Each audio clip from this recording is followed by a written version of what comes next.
Our fourth contestant is Jeffery Jones, Dixie. Dixie, Jeffery Jones.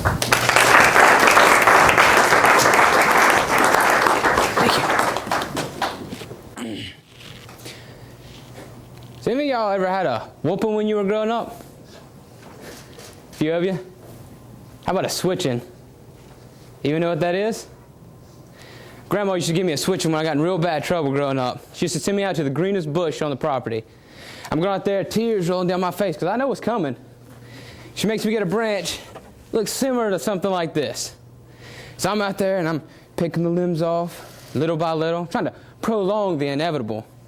Well, at least until she rears her head out the door and yells at me to hurry up. I don't want her any mad in what she already is. So I hurry up and I rip them off and I run over to her and give it to her. You know what she does with it? She takes and switches it between my legs. But you know, a lot of people up north don't know what that is. It's more of a southern thing, a Dixie thing, if you will. So, where is Dixie? Do you even know? Well, you know, some people say, oh, it's south of the Mason-Dixon line. Well, you can't really say that because it includes states like New Mexico and Arizona. Well, then other people say, oh, yeah, it's east of the Mississippi. Well, where I come from, people don't like that either because it includes states like Pennsylvania, Maryland. So if I was going to put a border around where I thought Dixie was, I'd have to say it's Virginia south, Texas east, and the northern part of Florida.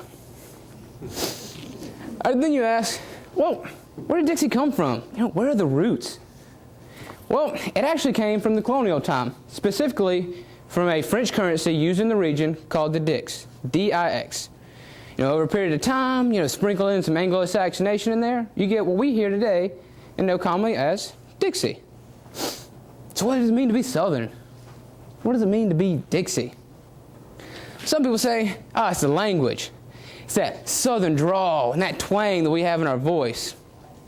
It's that phrase that we have, like y'all and yonder. My personal favorite, my mom and grandma use it quite often. It's bless her heart. And for any of y'all out there that don't know what that means, it's the Southern polite way to say you're stupid. But you know what? That isn't even ours. It didn't even come from here. Matter of fact, it came from England, specifically aristocratic England. For example, during that time, they would say something that sounds similar to this. My mother and father went here, there, and everywhere. And if you keep that exact sentence the same, except for what we know today as the Southern lilt, the same sentence sounds like this. My mother and father went here, there, and everywhere. But then, you know, some people say it's the hunting and the fishing. It's getting waist deep in the creek bed, stick your hand down a hole and wiggling around a little bit till catfish bites on it, and then you yank it out. You know what that is? Noodling. Some people call it hogging, where I'm from is noodling. Going out on Saturday, hunting yourself a mess of squirrels, some deer, maybe shooting some duck. But you know what? Don't think it's quite that easy. No matter where you go in the country, there's great hunting and fishing. Look at Washington State or even Colorado. It's great out there. Well, then some people come to me and say, you know what? I think it's the food, that soul food, if you will. Mashed potatoes, pinto beans, and cornbread. It's coming home from church on Sunday and get yourself a helping of fried chicken and biscuits. But you know what? I don't think it's that either. But no matter where you go in the country, each region has its own food. From New Orleans all the way up to New York City, your food is going to change on that trip up there.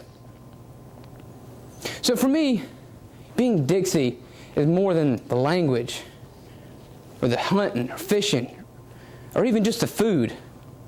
For me, being Dixie is a way of life. It's something that's instilled in us. It's that character, that Southern gentleman, if you will, that's instilled in us as a child with that yes ma'am, no ma'am mentality. It's opening that door for that lady, no matter how long you've been together, no matter how long you've been married, day in and day out. It's grabbing that old lady by her hand and walking her across the street. Not because you have to. Not because they told you to. It's because it's the right thing to do. It's getting dropped to the lowest point in your life, but then still picking yourself back up and you're pushing forward. Best example of this, Louisiana. They didn't get hit by one, but two natural disasters.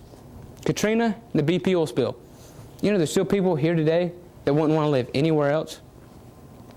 It's going hard for your favorite team on Saturday. You know, go football. But still yet, you get up early. You go to church. Give praise to God on Sunday.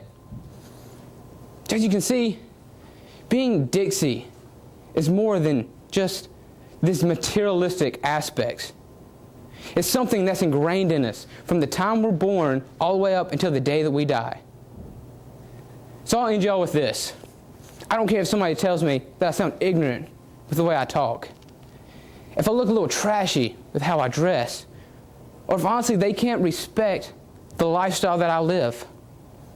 I love this place, and there is nowhere else I would rather be.